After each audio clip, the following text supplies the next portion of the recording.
جس نے اس چینل کو سبسکرائب نہیں کیا، جلدی سے اس چینل کو سبسکرائب کر لیں۔ شیرو کیسا سرپرائز؟ رخسانہ بعد میں بتاتی ہوں، لیکن ابھی مجھ سے برداشت نہیں ہو رہا۔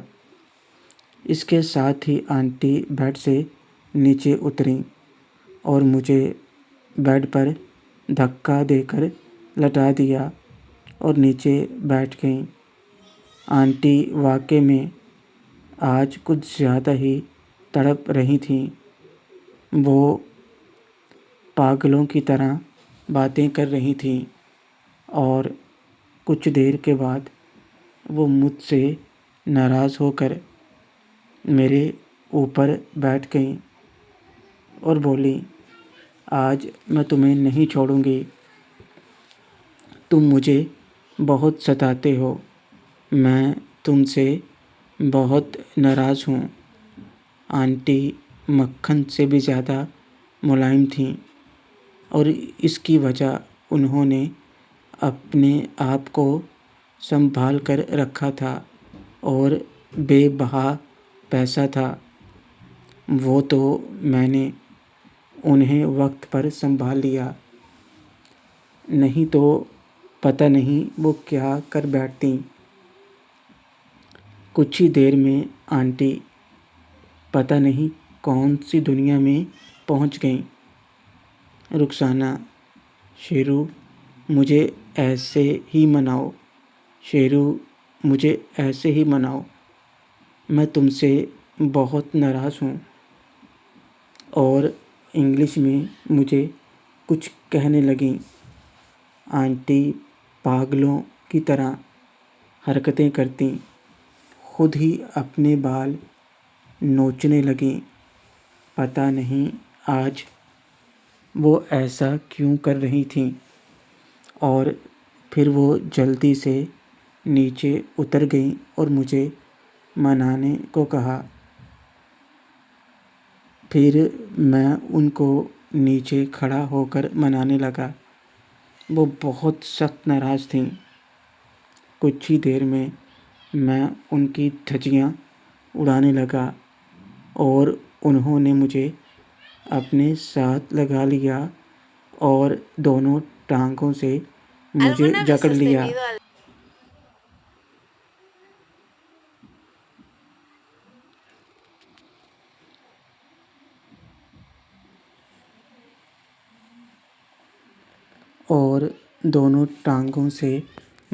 جکڑ لیا۔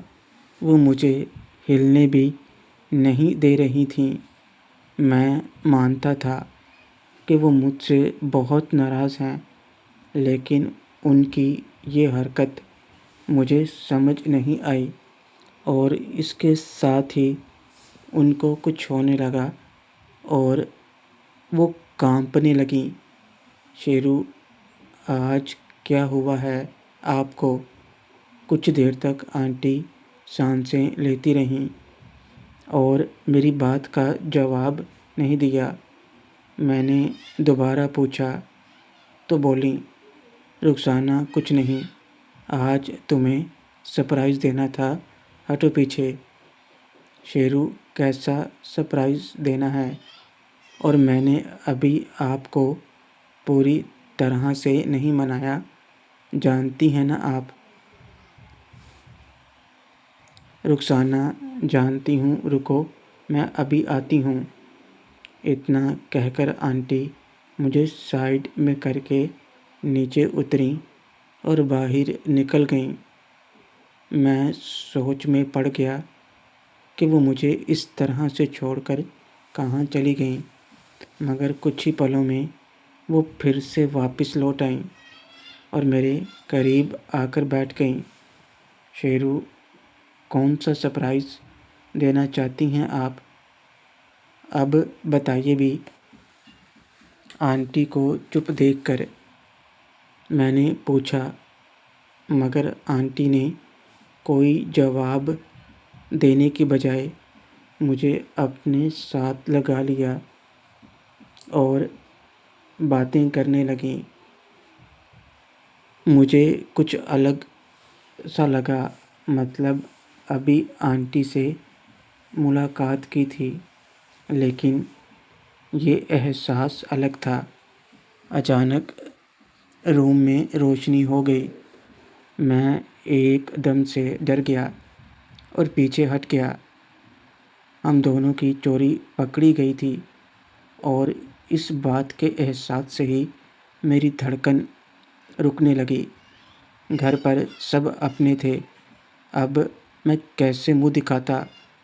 وہ جو کوئی بھی تھا اب مجھے میری موت کا سامان ہی لگ رہا تھا۔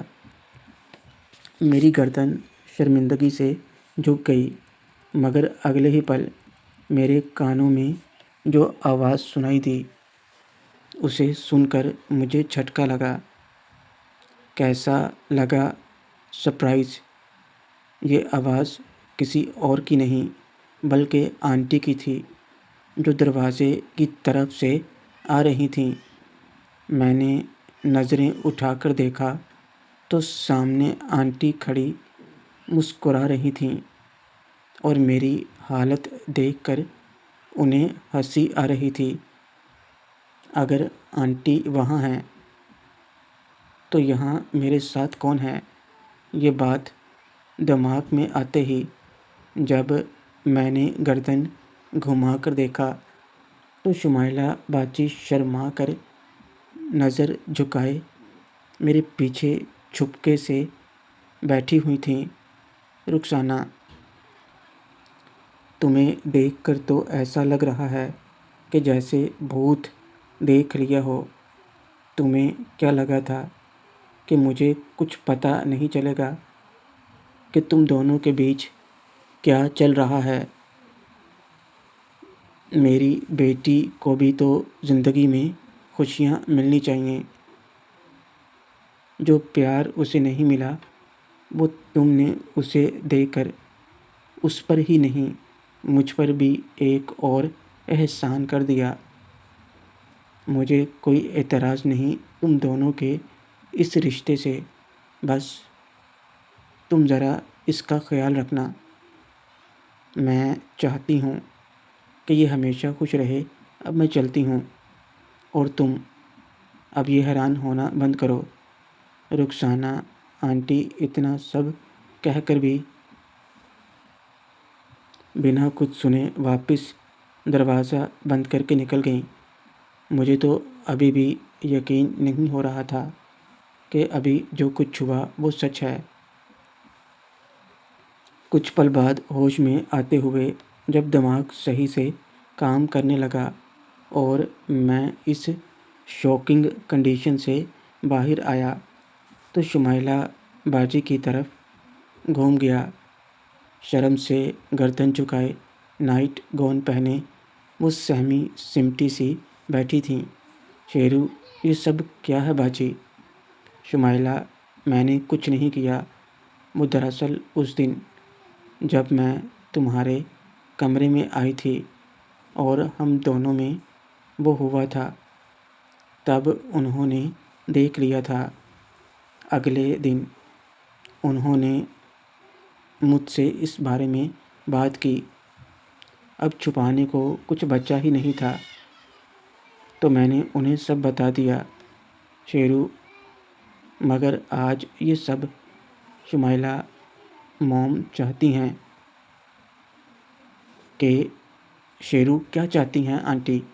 شمائلہ، وہ چاہتی ہیں کہ میں بنا کسی ڈر کے تمہارے ساتھ رہوں، اس لیے آج یہ سب انہوں نے پلان کیا۔ میں نے منع کیا تھا مگر وہ کہنے لگیں میں کھل کر کروں وہ سب کچھ بھول کر جس نے میری زندگی جہنم بنا دی تھی۔ ایک ماں خود اپنی بیٹی کو ایسے چھوٹ دے رہی تھی کھل کر انجوائے کرنے کے لیے۔ یہ سچ میں حیران کرنے والی بات تھی، اور اس سے بھی زیادہ یعنی یہ تھی کہ وہ خود اسے ایسے تیار کر کے لائی تھیں، وہ بھی اس لڑکے کے لیے جس کے ساتھ ابھی کچھ دیر پہلے وہ خود مل کر گئی تھیں۔ اب اس میں فائدہ شمائلہ باجی کا تھا یا آنٹی کا، مگر فی الحال تو سب سے زیادہ فائدہ میرا ہی ہو رہا تھا، اور نہ چاہتے ہوئے بھی ایک اور بات دماغ میں آ گئی، وہ تھی کہ دونوں سے ایک ساتھ ہی ملاقات۔ یہ بات دماغ میں آتے ہی مجھے کچھ ہونے لگا۔ شیرو، انہیں کوئی اعتراض نہیں، مطلب ابھی کچھ دیر پہلے وہ شمائلہ میں جانتی ہوں باہر ہی تھی، اور سچ کہوں تو مجھے بھی پہلے یہ عجیب لگ رہا تھا، مگر انہوں نے سمجھایا کہ تمہارے پاس پہلے ہی ٹائم نہیں ہوتا تو ہم دونوں کو الگ الگ تم کیسے ٹائم دے پاؤ گے؟ اس سے اچھا ہے ہم خود ہی ایڈجسٹ کر لیں۔ تو اب سے ایسا ہی ہونے والا ہے، اس سے تمہارا ٹائم بچے گا۔ شمائلہ باجی یہ بات کر کے شرما گئی اور نظریں چرانے لگیں۔ اب مجھے بھی کچھ ہونے لگا تھا۔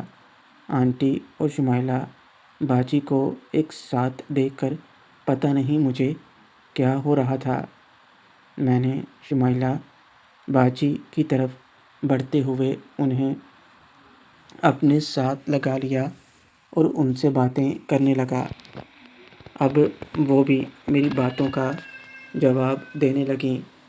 شمائلہ، لائٹ تو بند کرو، اب جب سب کھل کر کرنا ہے تو پھر اندھیرے میں کیوں؟ آج میں آپ کے حسن کا جلوہ روشنی میں کھلی آنکھوں سے دیکھنا چاہتا ہوں۔ شمائلہ باجی شرما رہی تھیں، مگر میں نے ایک نہ سنی اور سب چادروں سے آزاد کر دیا۔ وہ بہت خوبصورت تھیں، ہوتی بھی کیوں نہ، جب ماں اتنی خوبصورت ہے اس عمر میں بھی، تو بیٹی کیسے کم ہو سکتی ہے؟ وہ تو ایگزیکٹ اپنی ماں کا۔ میں نے غور کیا تو باجی پہلے ہی کافی اسمارٹ تھیں، شاید وہ بھی اب یوگا یا کوئی ایکسرسائز کرنے لگی تھیں۔ جیسے جیسے میں ان کو دیکھ رہا تھا مجھے کچھ ہو رہا تھا، اور ابھی تھوڑی دیر پہلے مجھے آنٹی ایسے ہی چھوڑ کر چلی گئیں۔ اب میں اپنا غصہ شمائلہ باجی پر نکالنے لگا تھا، وہ مجھ سے غصہ ہوئیں تو میں نے انہیں بیڈ پر دھکا دیا اور وہ بیڈ پر گر گئیں۔ میں جلدی سے نیچے بیٹھ گیا اور باتیں کرنے لگا۔ میری باتوں کا اثر ان پر ہونے لگا اور وہ تڑپنے لگیں۔ میں اپنی باتوں سے ان پر جادو کر رہا تھا اور پھر میں سیدھا ہوا اور ان کو منانے لگا۔ میں ان کو آہستہ آہستہ منا رہا تھا، لیکن وہ مان نہیں رہی تھیں۔ انہوں نے اپنا منہ دوسری طرف کر لیا۔ شیرو، آنکھیں کھولو نا باجی۔ شمائلہ باجی نے نا میں سر ہلایا تو میں نے ان کو تھوڑا سختی سے منایا تو انہوں نے مجھے اپنے ساتھ لگا لیا۔ شیرو پلیز، مجھے ایسے مت مناؤ۔ شیرو، آنکھیں کھولو نا باجی۔ آپ مجھے دیکھیں۔ شمائلہ، مجھ سے نہیں ہوگا۔ شیرو، سب ہوگا باجی، آپ بس میری آنکھوں میں دیکھیں، تبھی تو پتہ چلے گا کہ آپ کو اچھا لگ رہا ہے یا نہیں۔ میری بات کا اثر جلدی ان پر ہوا اور وہ دھیرے دھیرے آنکھیں کھول کر مجھے دیکھنے لگیں۔ ان کی آنکھوں میں مجھے لال ڈورے صاف نظر آ رہے تھے اور چہرہ بھی گلابی ہو رہا تھا، اور پھر میں ان سے باتیں کرنے لگا اور ساتھ میں ان کو منانے بھی لگا۔ اب شمائلہ باجی بھی پتہ نہیں انگلش میں کیا کیا بول رہی تھیں، لیکن جو بھی تھا مجھے اچھا لگ رہا تھا۔ کچھ دیر کے بعد انہوں نے مجھے دھکا دیا اور میرے اوپر بیٹھ کر غصہ کرنے لگیں۔ پتہ نہیں کیوں، لیکن مجھے ان کا اس طرح منانا بہت اچھا لگ رہا تھا۔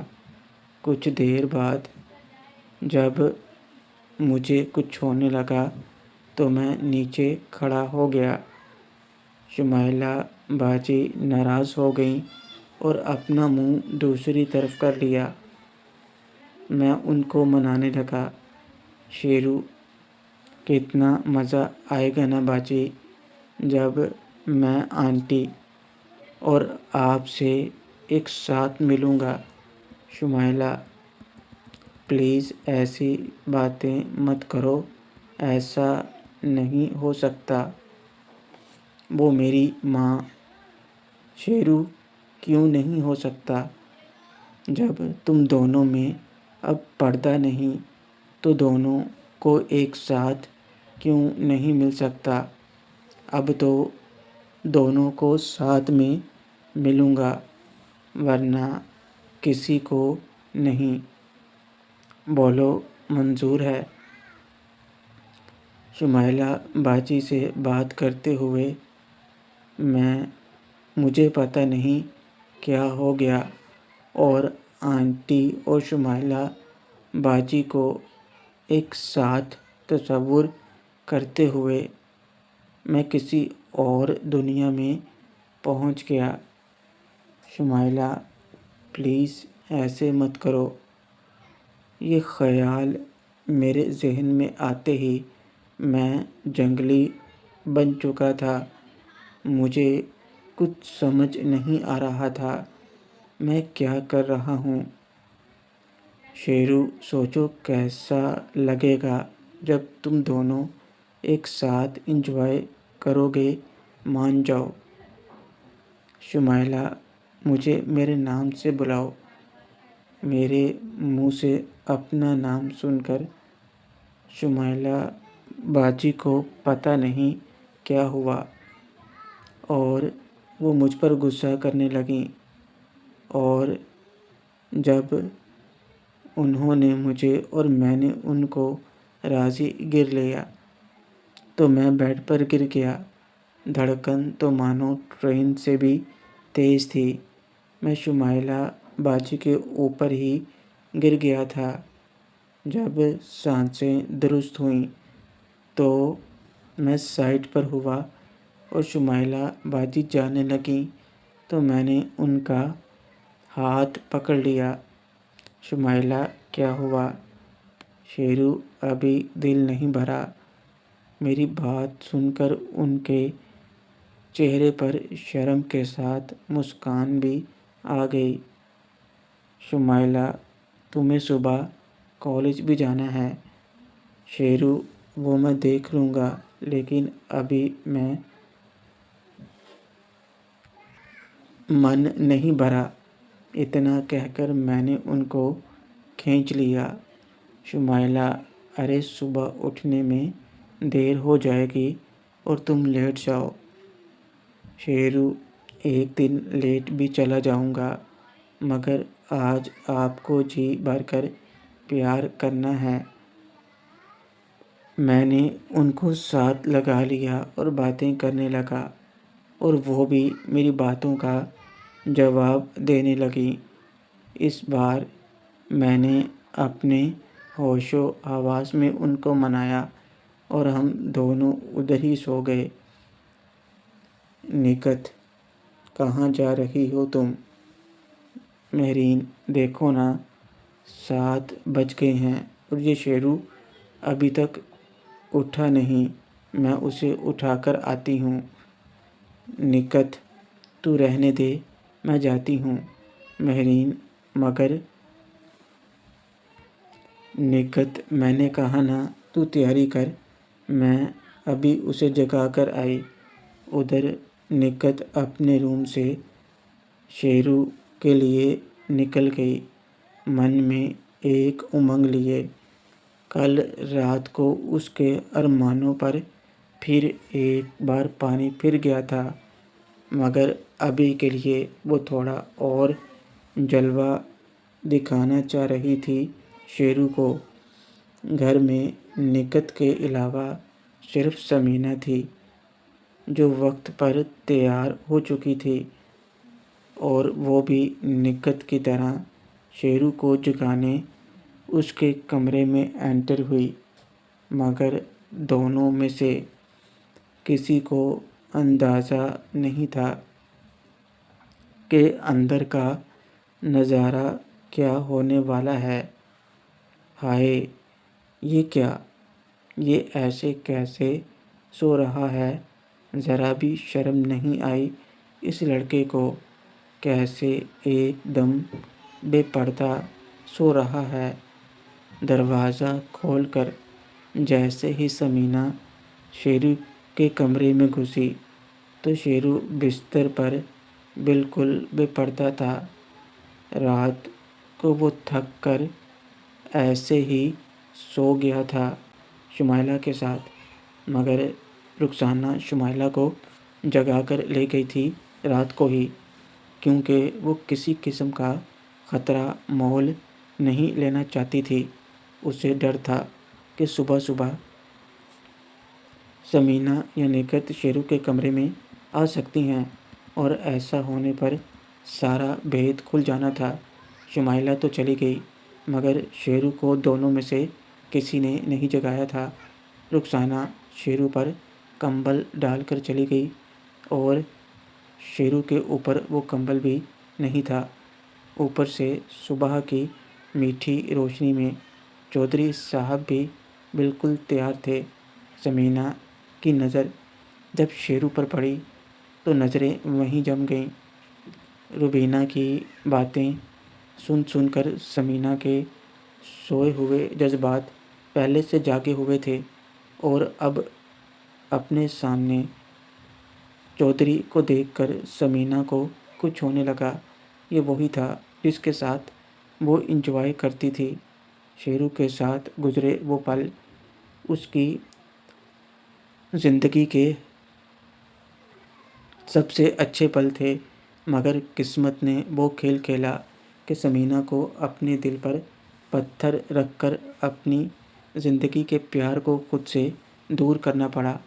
پہلے اس کے من میں بے چینی رہی تھی کہ سگے بھتیجے کے ساتھ اس نے انجانے میں وہ سب کیا، مگر اب اس کے من میں پھر سے بدلاؤ آنے لگے تھے، اور جن جذباتوں کو اس نے رشتوں کا حوالہ دے کر دبایا تھا، اب وہ جذبات پھر سے ثمینہ پر حاوی ہو رہے تھے۔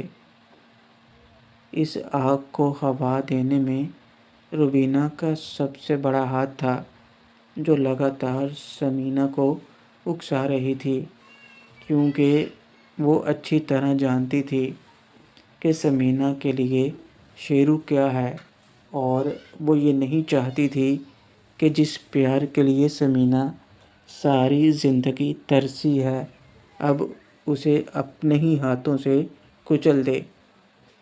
اس نے اپنی سہیلی کو گھٹ گھٹ کر جیتے دیکھا تھا، اور جب اسے زندگی میں اصل خوشی ملی اور وہ کھل کر جینا سیکھ رہی تھی، تب یہ سب ہو گیا۔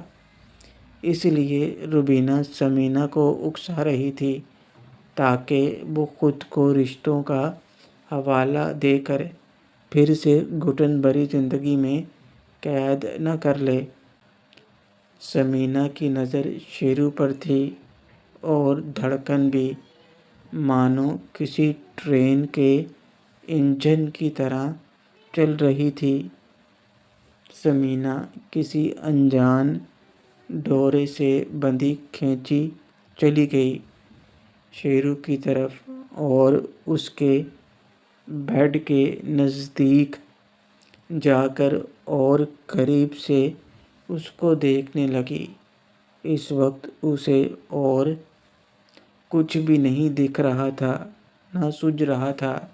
ثمینہ کا ہاتھ خود بخود شیرو کی طرف بڑھتا گیا، جیسے وہ ایک بار پھر چھوٹے شیرو سے ملنا چاہتی ہو، جس کے ساتھ وہ کبھی کھیلا کرتی تھی۔ ثمینہ کا مانو خود پر قابو نہیں تھا۔ وہ خود کو روکنا چاہ رہی تھی، مگر جیسے اسے اپنے ہی جسم پر قابو نہیں تھا۔ ابھی اس کا ہاتھ شیرو تک پہنچا ہی تھا کہ باہر سے کسی کے آنے کی آہٹ ہوئی تو ثمینہ نے جلدی سے اسی ہاتھ سے کمبل کا سرا پکڑا اور شیرو کے اوپر ڈال دیا۔